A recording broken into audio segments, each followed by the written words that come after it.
제가 강의 들을 주제는요, 생활습관의학이라고 하는 학문의 소개입니다. 2024년도부터 우리가 생활습관 관리론이라고 하는 제목으로 또 강의가 새롭게 이제 신규 개설이 될 텐데요. 그거에 대한 기반이 되는 학문에 대한 소개입니다. 생활습관의학은 건강에 좋지 않은 여러 가지 습관들, 식생활, 신체활동, 스트레스 관리 등등과 같은 것들을 긍정적인 습관으로 대체해서 질병을 예방, 치료, 그리고 더 좋은 쪽으로 역전시키는 그러한 것들의 방법을 알려주는 근거 기반 의학입니다. 이 생활습관 의학에서는요, 6가지 기둥을 얘기를 합니다.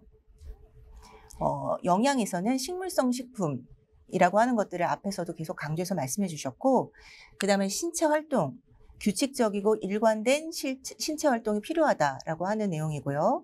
그리고 스트레스 관리, 부정적인 스트레스 반응을 인식하고 이에 대해서 대처하고 하는 방법들입니다. 그리고 회복적인 수면 건강을 개선하기 위해서 식이, 환경, 이와 같은 것들을 조절해 나가는 그러한 과정들입니다. 또 사회적 지지, 사회적 연결, 이와 같은 것들은 정서적인 회복력을 넘어서 사망률과 같은 것들하고도 관련이 있습니다. 마지막으로는 위험 물질의 회피입니다. 그래서 중독성 약물, 담배나 술, 마약 이런 것들이 해당이 되는데요. 이러한 것들은 암과 심장 질환의 위험과 관련이 있다는 것입니다. 그래서 지금 보시는 것 같은 것들 외에도 사실은 우리의 건강에 영향을 미치는 많은 요인들이 있지만 그중에 가장 핵심적인 6가지 기둥을 얘기하고 있는 것이 생활습관 의학의 기본입니다.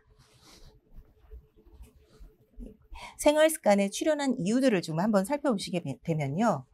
1900년대랑 그리고 2010년대에 미국의 주요 사망 원인을 한번 비교해 보도록 하겠습니다. 보시면 1900년대에는 주로 감염병에 의해서 사망하는 경우가 압도적으로 많았고 반 이상을 차지했습니다. 그리고 나머지 부분들은 그 비율이 적었던 데 비해서 지금은 여러분 아시다시피 심장질환, 암, 뇌졸중, 치매 이러한 것들이 굉장히 큰 비율을 차지하고 있죠. 우리나라 상황도 유사합니다. 2022년에 통계를 보게 되면요. 역시 암, 그리고 심장질환, 코로나19가 새롭게 출현을 했지만 폐렴과 뇌혈관 질환 등의 순서입니다.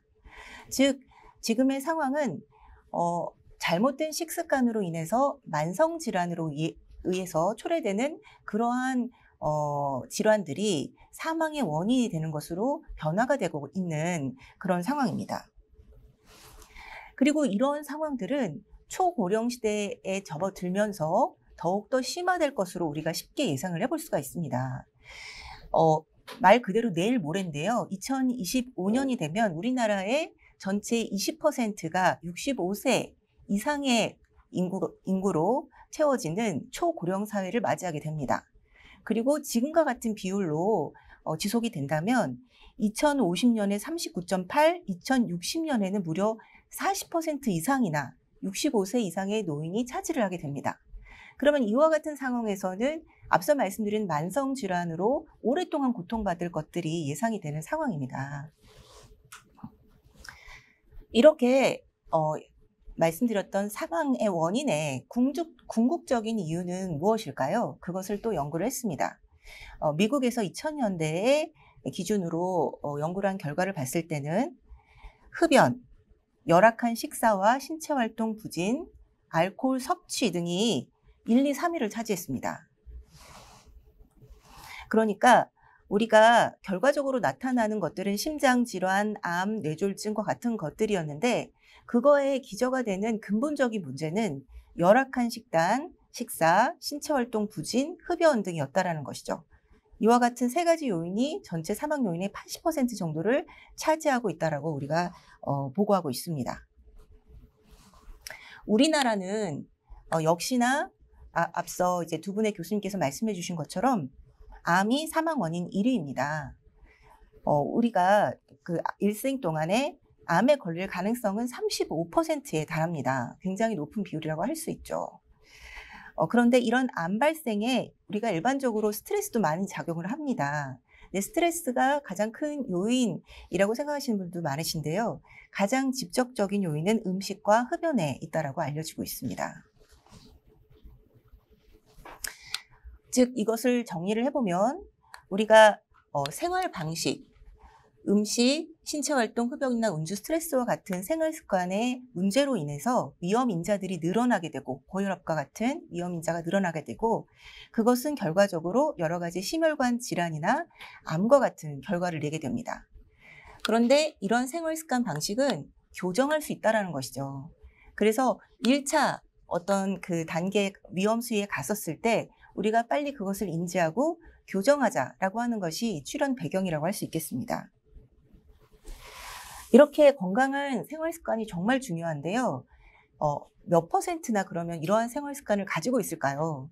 저도 물론 아니고 여러분들 중에 많은 분들도 아직까지는 그렇지 못한 분들도 계실 텐데 또 그러한 기준은 어느 정도일까요? 이런 게 또 궁금하잖아요. 미국에서 2016년에 유명한 메이오 클리닉에서 발표를 한 바에 따르면 자체적으로 이제 마련한 기준에 만족하는 사람은 3% 미만이었다라고 합니다. 그 기준은 지금 옆에 나와 있는데요. 일주일에 최소 150분의 중등도 운동, 고강도 운동 아닙니다. 중등도 운동. 그리고 건강 식사 지수 40% 이내, 100점 만점이었을 때 40점 이상 이내에 드는 것들. 그리고 체지방 남성 30%, 여성 20%인데 좀 잘못 썼습니다. 그리고 금연 이렇게 됩니다. 그래서 이렇게 네 가지를 지키고 있는 사람이 전체 인구의 3% 미만이었다라는 거죠. 이 건강 식사 지수라고 하는 거, 헬스 이팅 인덱스라고 하는 것을 미국에서는 계속해서 보고를 새로 업그레이드를 하고 있거든요. 2020년도에 지금 발표된 것이 최신인데 거기서 이제 체크하고 있는 것들은 총 과일의 양 그리고 통으로 먹는 과일의 양. 그걸 주스라든가 이런 것들이 아니라 그리고 총 야채 그리고 그중에 콩류 통곡물. 그래서 통으로 먹는 것들을 굉장히 중요하게 생각을 하고 있고요. 유제품, 기타 단백질 중에서도 해산물과 식물성으로 이루어진 단백질은 또 어느 정도인가. 이와 같은 기준들을 갖고 있습니다. 앞서 여러분께서 들으신 강의 내용들하고도 일관된 내용들이죠. 그래서 이와 같은 생활 습관이 지금 현재 미국에서는 특히 미국 같은 경우는 당뇨라든지 비만도 굉장히 많잖아요. 그래서 굉장히 각광을 받고 있는데 그 내용을 영상으로 한번 보시도록 하겠습니다.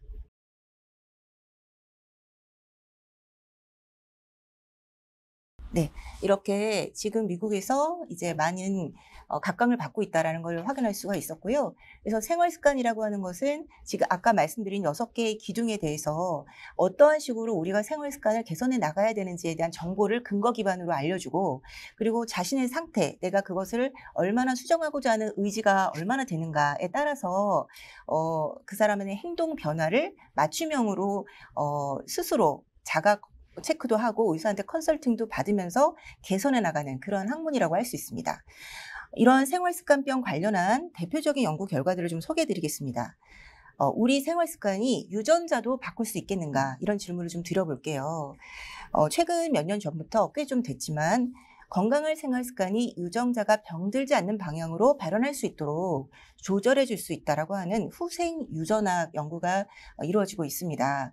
가령 우리가 같은 어머니의 뱃속에서 나온 쌍둥이를 예를 들어볼게요. 쌍둥이라고 하더라도 그 사람들이 어떠한 건강 생활 습관을 가지고 있느냐에 따라 발현되는 건강 결과는 무척 다를 것입니다. 이렇게 그 사람이 갖고 있는 유전자에서 나쁜 것들이 발현되는 것을 막아주고 노화를 늦춰줄 수 있다라고 하는 연구 결과들이 나오고 있습니다. 대표적인 학자로 딘 오니쉬라고 하는 분이 계십니다. 아마 앞으로 여러분들께서 생활습관의학을 접하면서 많이 듣게 되실 분이세요.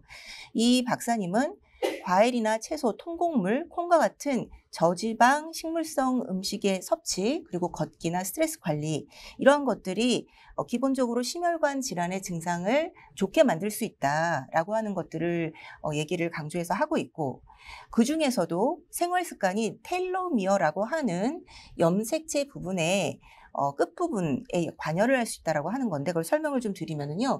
옆에 지금 이미지가 보이시잖아요. 근데 유전체가 있습니다.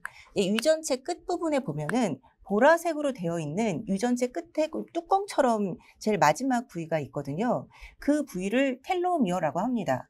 우리가 살면서 계속해서 유전자가 복제되고 이제 유전자 분열을 하게 되는데, 분열을 할 때마다 이 끝에 텔로미어 부분은 짧아지게 됩니다. 그리고 마지막에 더 이상 줄어들지 못할 정도로 이 텔로미어 부분이 짧아지면 노화가 시작된다라고 합니다. 그런데 건강한 생활 습관이 이 텔로미어를 이제 유지시키는 효소인 텔로머라제라고 하는 것들을 활성화시킨다라고 합니다. 그럼으로써 짧아지지 않게끔 그거를 조금 더 늦출 수 있도록 그렇게 작용을 한다라는 것이죠. 그런데 그러한 것들을, 그러한 그 유전자에 관여를 하는 것 중에 가장 영향을 많이 미치는 것은 바로 식생활이라고 하는 것입니다. 여러 가지 요인들 중에서도요. 그래서 딘 오니시 박사는 식이 관리의 중요성을 그중에서도 가장 강조를 하고 있고, 채식 위주의 자연식품, 통으로 먹는 것들, 이런 것들이 가장 중요하다고 합니다. 유전자를 건강하게 변화시키는 핵심 비결이라고 얘기를 하고 있고, 책으로 Undo It이라고 하는 책을 발간을 하고 있습니다. 그리고 또 한 가지 대표적인 논문을 하나 말씀드리겠습니다. 이것은 생활습관 개입에 의한 2형 당뇨병 발생률의 감소를 보고한 보고이고, 생활습관 의학계에서 굉장히 대표적인 또 논문이라고 할 수가 있습니다. 대상자는 당뇨병까지는 가지 않았지만 그 전 단계인 공복 및 부화 후 혈당 농도가 높은 분들의 3,000명 정도를 이제 모집을 해서 3개 그룹으로 나누었습니다. 위약 그룹, 플라시보 효과로만 이제 하는 거죠. 두 번째는 메트폴민이라고 하는 당뇨병 약을 처방한 그룹, 그리고 세 번째는 생활습관만 개선한 그룹, 이렇게 3개 그룹으로 나누었고요. 그중에 생활습관 개선 그룹은 7%의 체중 감량, 그리고 150분 정도의 일주일에 150 정도의 중등도 운동, 이렇게 그 개선 목표를 삼았고, 그리고 그 과정에서 생활습관 의학적인 컨설턴트를 계속했습니다. 당신의 상태가 이러하고 주변 환경이 이러하니 이런 것들을 해보시면 좋겠습니다. 이런 식으로 가이드를 하는 것들을 계속했습니다. 이러한 연구를 2.8년간 추적을 한 결과, 위약과 비교를 했을 때, 지금 그래프에서 보시는 것처럼요, 위약하고 비교를 했을 때 생활습관 개선은 58% 더 감소를 시켰고요. 당뇨 증세를. 그리고 메트폴민이라는 약을 복용한 것은 위약하고 비교했을 때 31% 정도 감소를 했다는 겁니다. 그래서 당뇨병 상태 전에 해당나는 그 전증에 해당되는 환자분들에게는 생활습관 개선이 굉장히 효과적이다라고 하는 보고입니다. 이러한 그 보고 결과를 기반으로 미국에서는 당뇨병 예방 프로그램을 지금 현재도 계속 진행을 하고 있습니다. 그래서 앞에서 말씀드린 그러한 연구를 일찍이 했고, 그 이후에도 계속 10년 이상이 되는 연구들을 지속한 결과 계속 효과가 있다라고 하는 결론이 내려졌었고요. 그래서 미국에서 이 당뇨병 예상이 아니고 예방 프로그램을 진행을 하고 있습니다. 내용을 보시면 그 어떤 내용들이냐면, 이런 프리다이어비디스에서 당뇨병 전 단계의 관리의 중요성을 알려줍니다. 그래서 당뇨병이 없어서 안심할 것이 아닙니다. 이런 것들을 인지시키는 것이죠. 그리고 이 예방 프로그램을 알려주고, 그리고 그런 생활 습관을 개선할 수 있는 여러 가지 가이드를 해줍니다. 그래서 단순히 목적만 딱 전달되고 그 결과를 알아서 하세요가 아니라 그 중간중간에 어떤 식으로 그 단계에 맞게 진행하면 좋을지를 알려줍니다. 그 내용을 또 여러분들과 영상으로 한번 접해 보시도록 하겠습니다.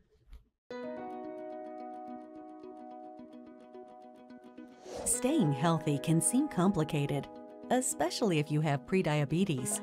Prediabetes puts you at risk for developing type 2 diabetes, a serious health condition. That's why CDC developed a lifestyle change program to help you reduce your risk of type 2 diabetes and improve your overall health. This program will take the guesswork out of losing weight, eating better, and being more active. You'll learn new ways to stay healthy and sustain those changes over time, such as how to exercise when you can't go outside, and how to eat healthy even on your busiest days. When you join, you'll get a full year of support from a trained lifestyle coach to help you set and achieve realistic goals, keep you motivated, and manage stress. Through this program, you'll learn, laugh, share stories, try new things, and build new habits, all while lowering your risk of type 2 diabetes and improving your health. You can even join the program with your friends or family members at risk for type 2 diabetes and prevent the disease together. You will meet in person or online about once a week during the first 6 months of the program, and then have monthly sessions for the rest of the year to help your new, healthy habits stick and keep you from slipping back into old habits. During the program, you'll have the chance to talk privately with your lifestyle coach. As a group, you'll discuss the challenges you face in losing weight, eating healthy, and increasing your physical activity. And your coach will help you overcome any obstacles that get in the way of your success. This program has already been proven to work for thousands of people. Will you be next? Visit cdc.gov/diabetes/prevention to learn more, or talk to your healthcare provider about getting tested for prediabetes. 네, 여기까지.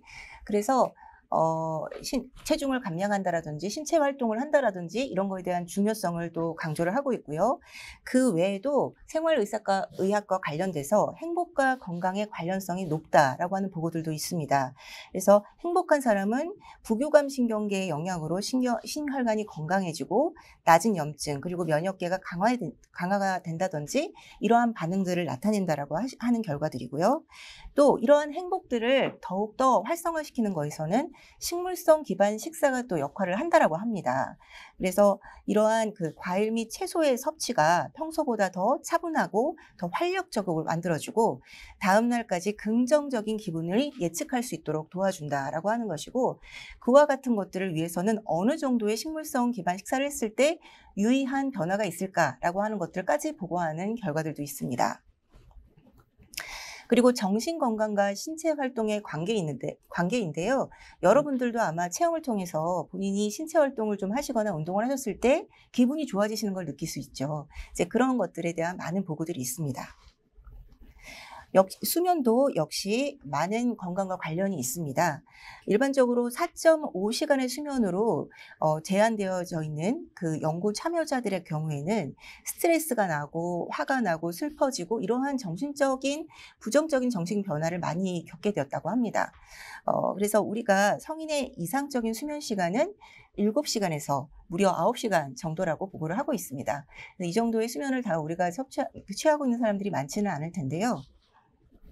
그리고 사회적 관계와 건강도 정말 중요합니다. 그리고 특히나 사회적 건강 중에서는 양적 관계와 질적 관계가 있을 수 있는데, 양적은 정말 많은 사람들을 얕게 만나는 것이죠. 그리고 이제 질적 관계는 좀 더 깊이 있게 소수의 사람을 만나더라도 그러한 질적인 부분들을 볼 수가 있는데, 이 두 가지 중에 더 중요하다고 볼 수 있는 것은 질적 관계입니다. 그래서 소수의 사람을 만나더라도 깊이 있게 지속적으로 만나는 것들에 대한 중요성을 얘기를 하고 있고, 말씀드린 6가지 기둥 중에서 가장 중요한 한 가지를 뽑으라라고 했을 때 사회적 연결을 얘기하는 학자들도 있습니다. 그만큼 사회적 연결이 건강에 미치는 영향이 크고요. 예, 이러한 여러 가지 그 근거들, 보고된 연구 결과들을 기반으로 그러니까 최근에 들어서의 어떤 만성 질환의 증가라든가 고령화와 맞물려서 대두가 되고 있는 것이 생활습관 의학입니다. 바로 다음 학기에 이제 생활습관 관리론이라고 하는 과목으로 여러분들과 함께 하게 될 텐데요. 이 생활습관 의학은 그러니까 근본적인 해결을 하자라고 하는 것입니다. 이미 발병이 된 다음에 수도꼭지에서 물은 막 나오고 있는데 밑에서 걸레질을 아무리 해봤자 근본적인 해결이 아니다라는 거죠. 그래서 그 수도꼭지를 잠글 수 있는 생활습관을 개선하자라고 하는 학문입니다. 그리고 앞서 보여드린 것처럼 생활 습관이 후생 유전학이라고 해서 아는 학문에서도 얘기하고 있듯이 우리의 유전자를 긍정적인 방향으로 변화시킬 수 있다라고 말씀드렸습니다. 그렇기 때문에 더 이상 여기 보면 더 이상 엄마를 원망하지 말아라. 이제 이렇게 기재를 하고 있잖아요. 그래서 그리고 또 타임지에서도 당신의 우리의 유전자는 곧 우리의 운명이 아니다. 이제 이러한 내용으로 또 기사가 실린 적도 있습니다. 그래서 생활 습관의 개선이라고 하는 것은 건강에서 가장 결정적인 요인이고, 그리고 질병 예방, 치료, 재활, 뭐 이러한 모든 것들의 기초다. 모든 사람에게 필요하죠. 그래서 질환이 있으신 분이나 혹은 건강하거나 혹은 그러한 고위험군에 계신 분들 모두에게 필요한 학문이라고 할 수 있습니다. 그래서 여기까지 제 발표를 마쳤습니다. 감사합니다.